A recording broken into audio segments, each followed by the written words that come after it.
ಇವತ್ತು ನಾವು ಪುರುಷರಲ್ಲಿ ಒಂದು ವೆರಿ ವೆರಿ ಕಾಮನ್ ಲೈಂಗಿಕ ಸಮಸ್ಯೆ ಬಗ್ಗೆ ಡಿಸ್ಕಸ್ ಮಾಡೋಣ. ನಿಮಿರುವಿಕೆ ಸಮಸ್ಯೆ ಅಂತ ಹೇಳ್ತಾರೆ, ಅಥವಾ ಇರೆಕ್ಟೈಲ್ ಡಿಸ್ಫಂಕ್ಷನ್. ನಮಸ್ಕಾರ ಎಲ್ಲರಿಗೂ. ನನ್ನ ಹೆಸರು ಡಾಕ್ಟರ್ ಸಿಮ್ರನ್ ಶಾಮ್ನೂರ್ ಅಂತ. ನಾನು ಒಬ್ಬ ವೈದ್ಯ ಮತ್ತು ಆನೋ ಹೆಲ್ತ್ ಅಲ್ಲಿ ಒಬ್ಬ ಸರ್ಟಿಫೈಡ್ ಸೆಕ್ಸಾಲಜಿಸ್ಟ್. ಇರೆಕ್ಟೈಲ್ ಡಿಸ್ಫಂಕ್ಷನ್ ಏನಕ್ಕಾಗುತ್ತೆ, ಟ್ರೀಟ್ಮೆಂಟ್ ಹೇಗೆ ಕೊಡ್ತಾರೆ, ಯೂಶಲಿ ಯಾವ ಟೈಪ್ ಆಫ್ ಜನಗಳಿಗೆ ಪುರುಷರಿಗೆ ಆಗುತ್ತೆ ಇದು ಅಂತ ಡಿಸ್ಕಸ್ ಮಾಡೋಣ. ನಿಮಿರುವಿಕೆ ಸಮಸ್ಯೆ ಅಥವಾ ಇರೆಕ್ಟೈಲ್ ಡಿಸ್ಫಂಕ್ಷನ್ ಒಂದು ಬಹಳನೇ ಕಾಮನ್ ಮೆಡಿಕಲ್ ಕಂಡೀಷನ್ ಆಯ್ತಾ. ಇದು 19 years ಒಬ್ಬ ಹುಡುಗರಿಂದನೂ 75-80 years ಒಬ್ಬ ಪುರುಷರಿಗೂ ಆಗುವಂತ ಪ್ರಾಬ್ಲಮ್. ಏನಕ್ಕಾಗತ್ತೆ ಅಂದ್ರೆ ಮೊದಲು ಅದನ್ನ ತಿಳ್ಕೊಳ್ಬೇಕು.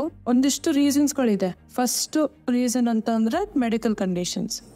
ಯಾವುದೇ blood vessel conditions, diabetes, hypertension, high cholesterol conditions ಅಂಥವರಿಗೆ ಭಾಳ ಕಾಮನ್ ಇದು.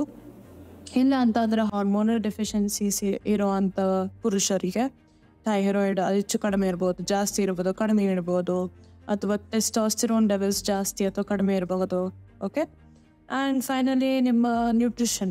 ಈಗ ವೈಟಮಿನ್ ಡಿ, ವೈಟಮಿನ್ B12 ಬಹಳ ಕಾಮನ್ ನ್ಯೂಟ್ರಿಷನ್ ಡೆಫಿಷಿಯನ್ಸೀಸ್. ಆ ಥರ ಡೆಫಿಷಿಯನ್ಸಿ ಯಾರಿಗಾದ್ರೂ ಇದ್ರೆ ಇದೊಂದು ಕಾಮನ್ ಆಗುವಂಥ ಲೈಂಗಿಕ ಸಮಸ್ಯೆ.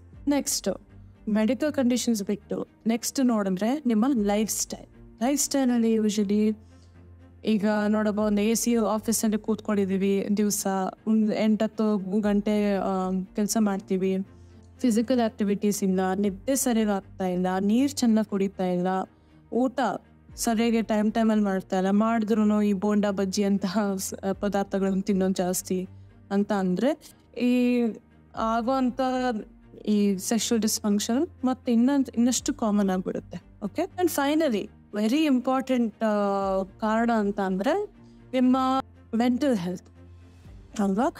ಯೂಶಲಿ ಏನಾಗುತ್ತೆ ಅಂತ ಅಂದರೆ any kind of stress, any kind of ಈ ಪರ್ಫಾರ್ಮೆನ್ಸ್ ಟೈಮಲ್ಲಿ ಒಂಥರ ಸ್ಟ್ರೆಸ್ ಮಾಡ್ಕೊಳ್ಳೋದು, ಅಯ್ಯೋ ಸ್ಯಾಟಿಸ್ಫ್ಯಾಕ್ಷನ್ ಆಗುತ್ತಪ್ಪ, ಇಲ್ವೋ, ಪಾರ್ಟ್ನರ್ಗೆ ಏನಾದರೂ ಹಿಂಗಂತ ಅಂದರೆ ಈ ಥರದ್ದು ವಿರೆಕ್ಷನ್ ಬರುತ್ತೋ ಇಲ್ವೋ, ಈ ಥರ ಒಂದಿಷ್ಟು ಚಿಂತೆಗಳು ಮನಸ್ಸಲ್ಲಿ ಇಟ್ಕೊಂಡಾಗ ಜಾಸ್ತಿ ಇಟ್ಕೊಂಡಷ್ಟು ಸ್ಯಾಟಿಸ್ಫ್ಯಾಕ್ಷನ್ ಕಡಿಮೆ ಆಗುತ್ತೆ. ಓಕೆ. ಸ್ಯಾಟಿಸ್ಫ್ಯಾಕ್ಷನ್ ಇಲ್ಲ ಅಂತಂದರೆ ಈ ಒಂದು ಎಕ್ಸೈಟ್ಮೆಂಟ್ ಇರೋದಿಲ್ಲ. ಎಕ್ಸೈಟ್ಮೆಂಟ್ ಇಲ್ಲ ಅಂತಂದರೆ ಇರೆಕ್ಷನ್ ಬರೋದು ಕಡಿಮೆ ಆಗಿಬಿಡುತ್ತೆ. ಓಕೆ. ಇದಿಷ್ಟು ಯೂಶಲಿ ನಿಮ್ಮ ಇರೆಕ್ಟೈಲ್ ಡಿಸ್ಫಂಕ್ಷನ್ ಆಗುವಂಥ ಕಾರಣಗಳು. ನೆಕ್ಸ್ಟ್ ಅಂತಂದರೆ ಟ್ರೀಟ್ಮೆಂಟು.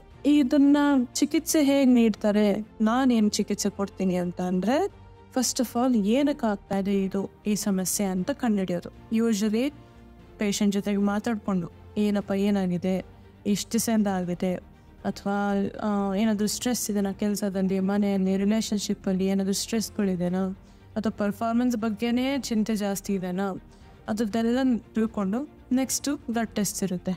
ಬೇಸಿಕ್ ನಿಮ್ಮ ಓವರಾಲ್ ಹಾರ್ಮೋನಲ್ಲು, ನಿಮ್ಮ ಬ್ಲಡ್ ವೆಸಲ್ಲು, ನಿಮ್ಮ ನ್ಯೂಟ್ರಿಷನ್ ಎಲ್ಲದನ್ನು ನೋಡ್ಕೋಬೇಕು ಬ್ಲಡ್ ಟೆಸ್ಟ್ ಮಾಡ್ಕೊಂಡು. ಅದಾದಮೇಲೆ ಯೂಶಲಿ ಏನಂತ ಮಾಡ್ತೀವಿ ಅಂತ ಅಂದರೆ ಒಂದಿಷ್ಟು ಮೆಡಿಕೇಷನ್ಸ್ ಹಾಕ್ತೀವಿ. ಓಕೆ. ಮೆಡಿಕೇಷನ್ಸ್ ಯೂಶಲಿ ಬಹಳನೇ safe. Okay. Not to worry.